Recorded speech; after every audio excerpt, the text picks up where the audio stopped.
जदीद war gadgets में rocket, missile और ड्रोन वगैरह की अहमियत बहुत ज़्यादा है। ऐसा इसलिए कि अब छोटे मोटे टारगेट्स को निशाना बनाने के लिए मिलिट्री उतारने की ज़रूरत नहीं पड़ती, बल्कि ये काम मिसाइल्स और ड्रोन वगैरह से बआसानी लिया जा सकता है।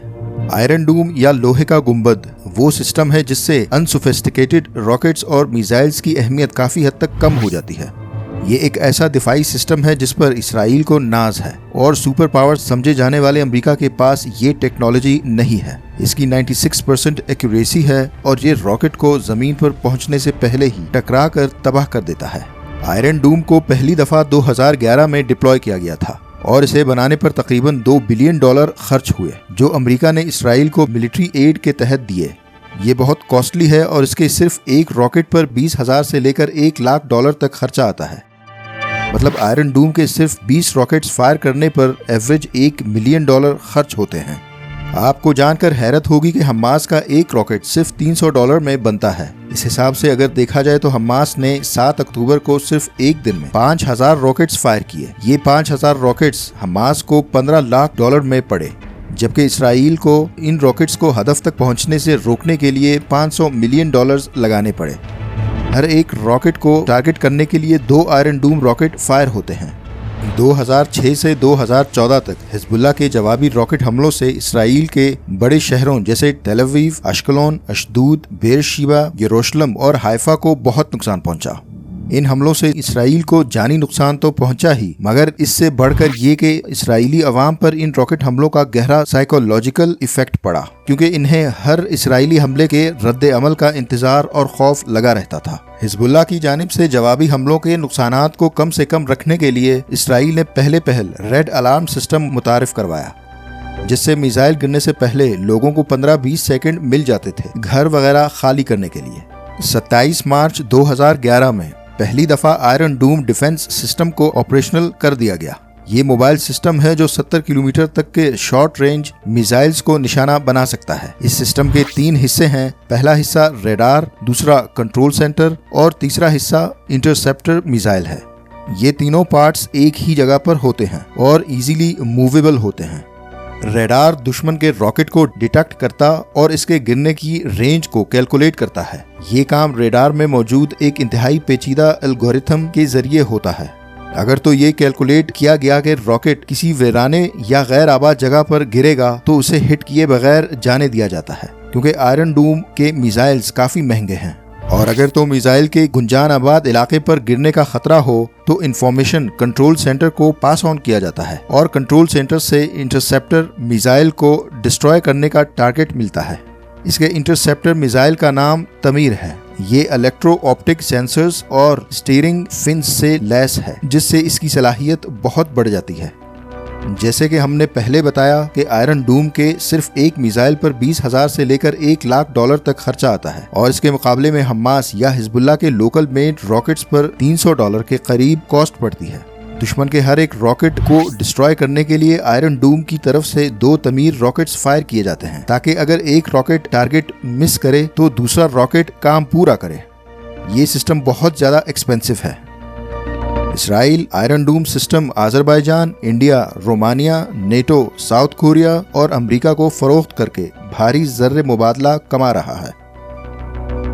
आयरन डूम सिस्टम बहुत कॉस्टली तो था ही, ताहम 2021 में इसराइली फौज को एक नए चैलेंज का सामना करना पड़ा और वो है एक छोटा सा परिंदा नुमा कामिकाज़े ड्रोन। ये ईरानी सुसाइड ड्रोन है जो इंतहाई मॉडर्न और रेडार से भी बच निकलने की सलाहियत रखते हैं। इस ड्रोन ने अब तक कई तेल बरदार इसराइली बहरी जहाज़ों को निशाना बनाया है। न सिर्फ ये, बल्कि शाम में मौजूद अमरीकी अफवाज पर भी कई मरतबा इस्तेमाल हुए हैं।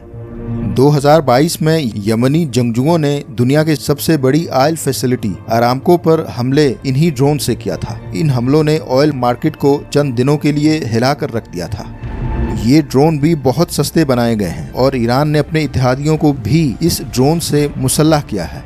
इन ड्रोन्स ने इसराइल को एक नई परेशानी में मुब्तला कर दिया है और वो इन छोटे ड्रोन को गिराने के लिए महंगे आयरन डूम्स का इस्तेमाल करके कंगला नहीं होना चाहता। तो अब इसराइल एनर्जी वेपन बनाने की राह पर गामजन है।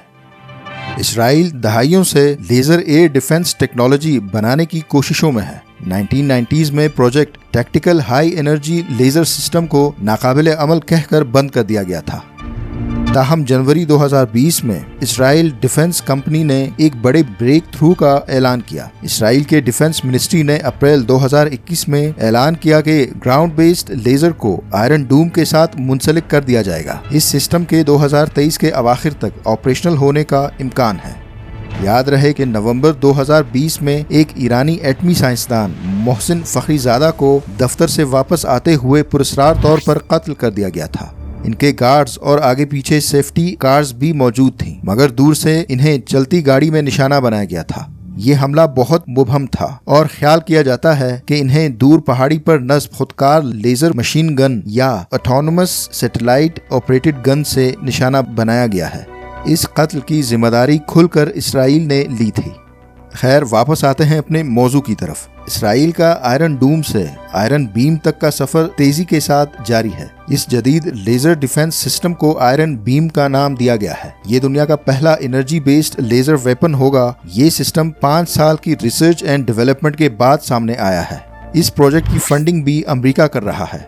आयरन बीम भी मोबाइल होगा और एक defence radar, command and control unit और 2 हाई एनर्जी लेजर गन्स पर मुश्तमिल होगा। टारगेट को अचीव करने के लिए लेजर गन्स 100 से लेकर 150 किलोवाट पावर जनरेट कर सकते हैं। आयरन बीम सिस्टम किसी भी तरह के UAVs और रॉकेट्स को सिर्फ और सिर्फ $3.5 में गिरा सकेगा। जी बिल्कुल, जो काम आयरन डूम के जरिए $50,000 में होता था, अब सिर्फ $3.5 में हो सकेगा। अगरचे इस सिस्टम की ऑपरेशनल कॉस्ट बहुत कम है, मगर इसकी मेंटेनेंस और एक्विजिशन कॉस्ट बहुत ज्यादा है। लेजर परफॉर्मेंस भी मौसम पर डिपेंडेंट है और इसकी डिस्ट्रक्शन लेवल भी एवरेज है, मगर इस टेक्नोलॉजी को मौजूदा मिसाइल सिस्टम में जम करके अच्छे नताइज निकाले जा सकते हैं। आयरन बीम पर बहुत ज्यादा मालूमात मुयस्सर नहीं है क्योंकि ये बहुत खुफिया प्रोजेक्ट है। इसकी रेंज और ऑपरेशनल स्टैंडर्ड्स से रिलेटेड कोई इंफॉर्मेशन मौजूद नहीं है। तवक्को की जा रही है कि आयरन बीम को जमीन, फजा और समंदर तीनों जगहों पर डिप्लॉय किया जाएगा। एनर्जी वेपन का हसूल जो कुछ अरसे पहले तक नामुमकिन नजर आता था, अब मुमकिन होने लगा है, मगर स्टार वॉर्स में दिखाए गए सीन्स को हकीकत होने में अभी थोड़ा टाइम बाकी है।